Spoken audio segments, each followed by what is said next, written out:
مر على قبر مع بعض الصحابة،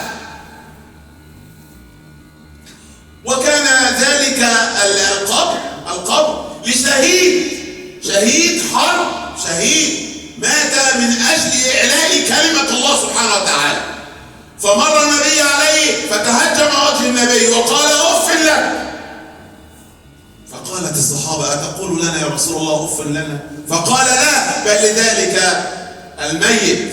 فوالله لقد سرق عباءة من غنائم المسلمين وأنا أراها الآن تتلجلج به في النار أو تتأجج به في النار. أنتم مستوعبين؟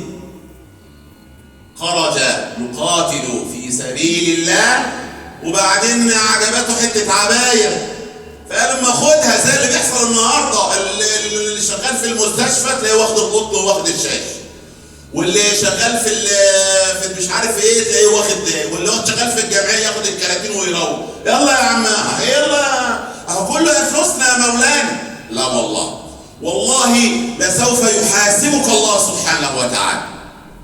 وبعدين يعني كل مننا مستني يعمل المرتب نازل امتى؟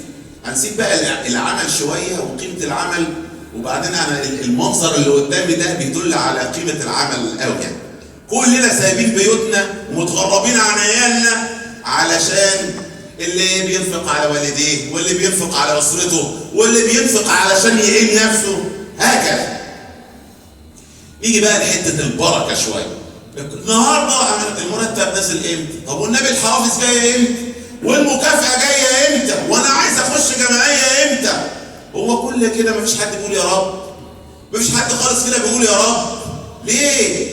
ده الله سبحانه وتعالى عندما يريد ان يكرمنا بيفتح لنا بابين. باب صرف لك، يصرف لك، انت تاخد مرتب محترم ويجي لك حوافز وممكن تطلع ربنا يكرمك بسبوبه بره، وبعدين بقى لو عايز يتم وكرمه عليك يفتح لك الباب الثاني صرف عنه. يبقى صرف له وصرف عنه، صرف لك المرتب وصرف لك ويديك. وبعدين بقى لو انت يعني من عباد الله المخلصين يبدا يفتح لك باب يصرف لك عنه.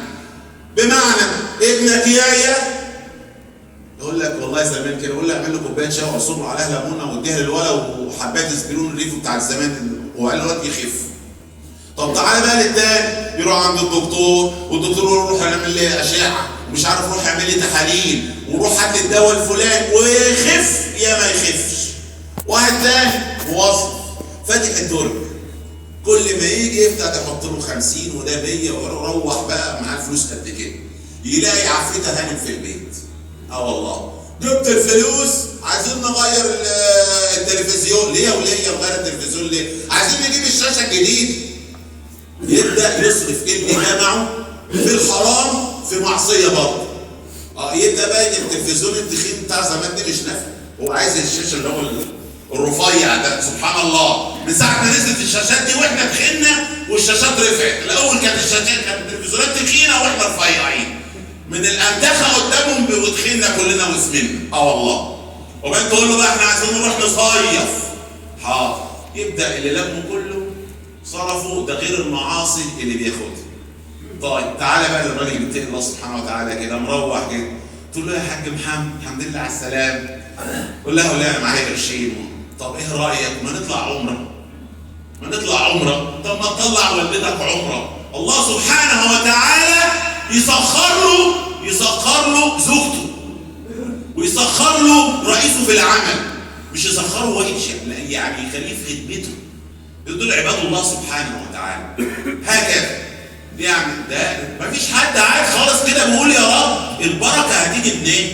ده ربنا سبحانه وتعالى بيقول يعني من ليس له نور يجعل الله له نور.